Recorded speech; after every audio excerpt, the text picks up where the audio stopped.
Hello everyone, this is Rare Carnage.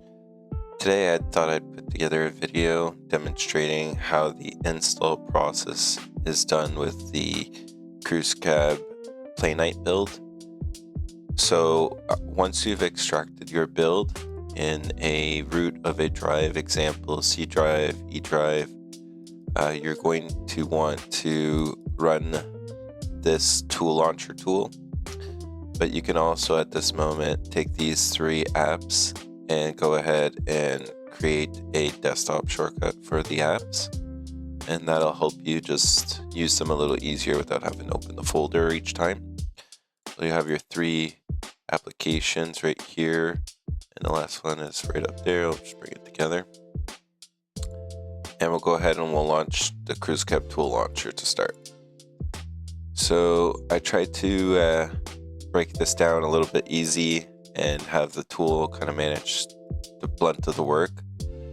It automatically determines what drive you're on, where everything is located, and kind of gives you a heads up on how to properly do things with some pop-ups with some instructions. So the first thing you'll want to do is make sure you have all of the prerequisites. So you're going to want to launch this. I already have most of them installed, but they either will get an error when it couldn't install because either there's a better version existing or there's already one installed. If it could install, it'll just overwrite what's there. So you're just gonna pretty much reinstall some of these programs if you already had them installed, which won't hurt anything. So you're going to want to let this go through. So I'll just be patient, and once this is completed, I'll pick up.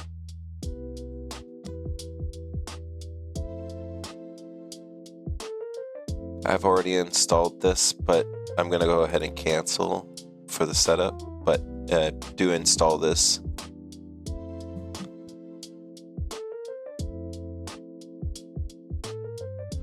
All right. Once you get to the head hide portion, which is phase 2, you're going to want to go ahead and install this. I've already got it installed. Once it's done being installed, it's going to ask you to restart your computer. So at this point, if you have to restart your computer, go ahead and restart it, and we'll continue once you return. For those who've already have it installed, we'll wait for those to reboot, and then we'll continue to the next step. So we'll go ahead and we'll hit any key to close. And on to the next setup. So once you've rebooted, you're going to want to go ahead and reopen the tool again. And we're going to move to the second step, which is the setup of hid hide. So what you're going to get is these two pop-ups pop up once you click it. One's explaining what you want to look for, and this is the tool.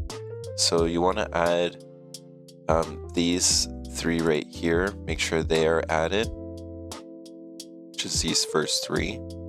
Then you're going to want to add these three, which are found inside of the Playnite add-ons folder, so inside of the build. So that would be the next three.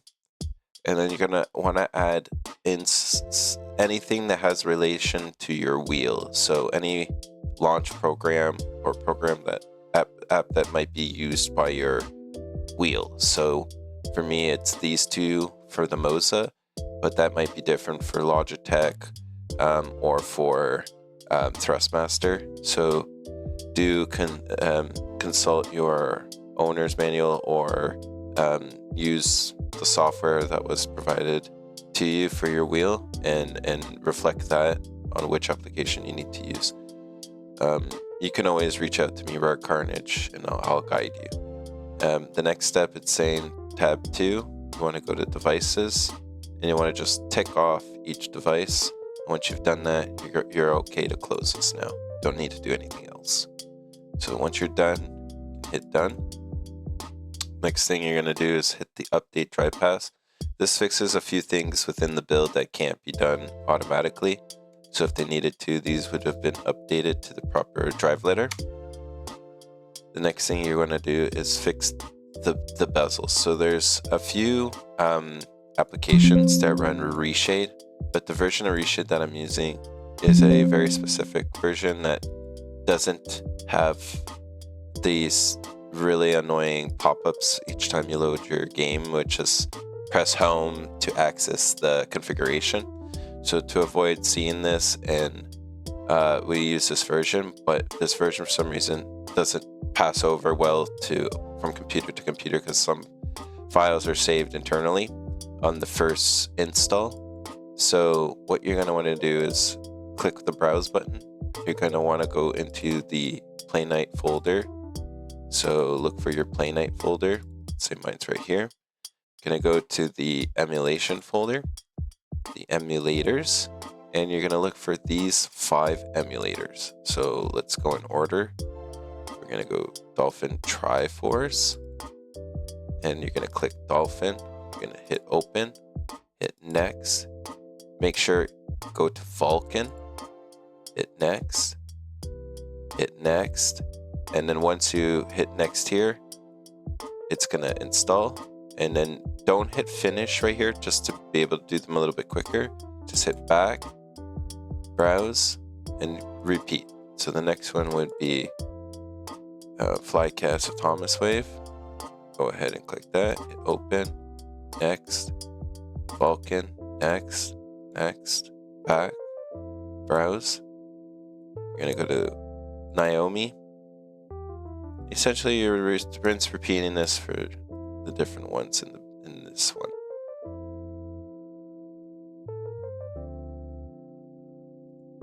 And Naomi 2.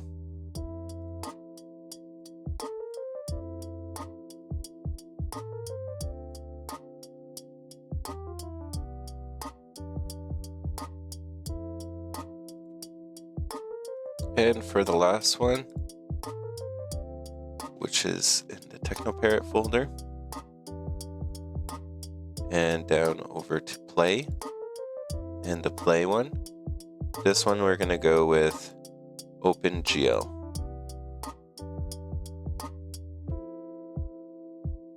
And now we're going to finish, and then you click done. So that should take care of all the bezels now. The next step you're going to do is the wheel config. You're going to open up, it's going to pop up this program tool that I custom made. All you really need to do is, if your wheel is already within this list, just go ahead and select it. So for me, I have the R5 ES wheel. You're going to want to apply the preset. So go ahead and hit yes.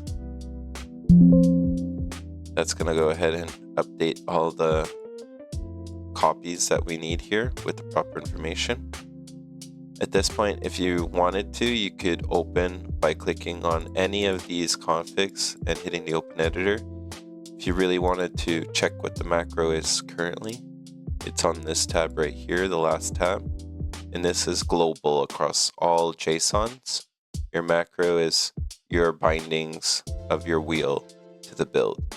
So here are the different numbers that are corresponding to the different buttons. If you when you do this manually, let's say, without a preset, you'll want to fill in by hitting the Launch Input Trace tool. And you're going to go to the trace section here. And sorry, I have an anti-cheat that's blocking this, but I don't usually have that. Okay, so this is the information that you're trying to get. You just copy this, bring it in here, and then as you press buttons on your wheel, you would input these numbers 1, 0 into the corresponding locations. Okay, so if you have a shifter, you would add your shifter, and so on and so forth. Then you would preview and save if you made a change. In this case, I didn't, so nothing's going to show up there. And you can go ahead and save that. Once you've done all this, you'll want to go ahead and export to your wheel, and that'll update the build with the proper wheel preset. Okay. Next thing we're going to take a look at is the FFP plugin editor. So this is a tool that updates all the FFP plugin INIs in the build, which work with most of the emulators to give some form of force feedback. So you're going to want to hit the first one here to fix MAME FFB. You're simply going to go down into this option and select your wheel from the list. That's it. Click the wheel, hit the X, hit OK, and it'll update. Once you're done this, you're going to hit apply GUID to all INIs. This will strip the GUID number and update every other INI file. Once you've done this, you're going to want to go ahead and export that to your build. If for any reason you need to toggle alternative FFB, I believe some Thrustmasters require this, you can go ahead and toggle this option and then export your build. So this gives you a few little extra options in here. Let's say you want to go in Batman and tweak this specific file. This is the INI right here in text format. I've created a tool that kind of makes it into little slider bars. So that should help you do things a little bit more visually friendly and a little easier. The next thing you're going to want to do is, if you have an external drive and the build's on an external drive, you'll want to indicate a location that's an internal drive location. And then you're going to want to create symlinks. By clicking the create symlinks, it's going to go ahead and create the drive links, and then this will go ahead and update the location of where a couple of files live. This is important for the actions of these applications to run constantly without issues. The problem is when it's an external, the letter drive will not change, but the volume number on some startups could change, and it's highly dependent within HID height. So HID height requires this volume number, and if that changes, then it doesn't line up anymore. And external drives have an issue with this, with it changing. So to prevent this, if we move these two applications into the C drive, it will get around this issue. So once you've done that, you'll end up with a folder that will because I'm using an internal drive already, so I'll just pick a different location than the main location. So let's go with the E drive, which is another internal drive. Create symlinks. It's telling me I need to be an admin, so we'll go ahead and we'll do this again. So we'll go ahead and hit E drive. If you want, you can name this specific drive like second drive. Then you can go ahead and create symlinks. And there you go. And if you want, you can hit check status. It'll let you know that everything's been done. It's done a backup as well. So now you have an internal backup. And let's say you want to move this build to another computer. You'll want to restore the sim backup. So you'll take what was put onto the E drive and return it back to your C drive. So go ahead and we'll go ahead and do this. And then it's been restored. So now it created that folder, but now it's deleted this folder. So by restoring it, the symlinks. So if you look in here now, they're no longer symbolic links, these two, as you can see. They're just regular files, but if we had them in symbolic link form, they would have a little arrow in the bottom corner here to signify that it's an external. The last part of this tool is unhide taskbar. When you go into full screen mode, what happens is this will go and hide the taskbar automatically. So let's say you need it for some reason to get access to the taskbar for whatever reason, because now it's hidden. By using the tool, you can go ahead and hit launch for the unhide taskbar section, and now you can return it. So let's say something froze and you needed to get access to your taskbar to get to a task manager or to get to a program to kill it per se, now you have that ability. Okay. If you guys enjoy the build when it releases, thanks for your patience. We're currently just dealing with a small bug in the WheelText program, which should be solved by this weekend. But yeah, there's a few things, you know, you want to make sure you do, like that pop-up that keeps popping. Well, WheelText does not like anti-cheat programs. So for me, I'd have to uninstall League of Legends because that's what's causing the issue. You'll want to also, before you start doing any of this, make sure your drive is excluded. So you're going to want to go to your virus and threat protection and just adjust the proper settings to avoid any of your games being deleted. So just create your exclusions. I would recommend also going to the app and browser section and going to the smart app control and turning this off. I'd also recommend going to reputation based and turning off potentially unwanted app blocking. And I would also recommend going to user account level settings and reduce this to never notify.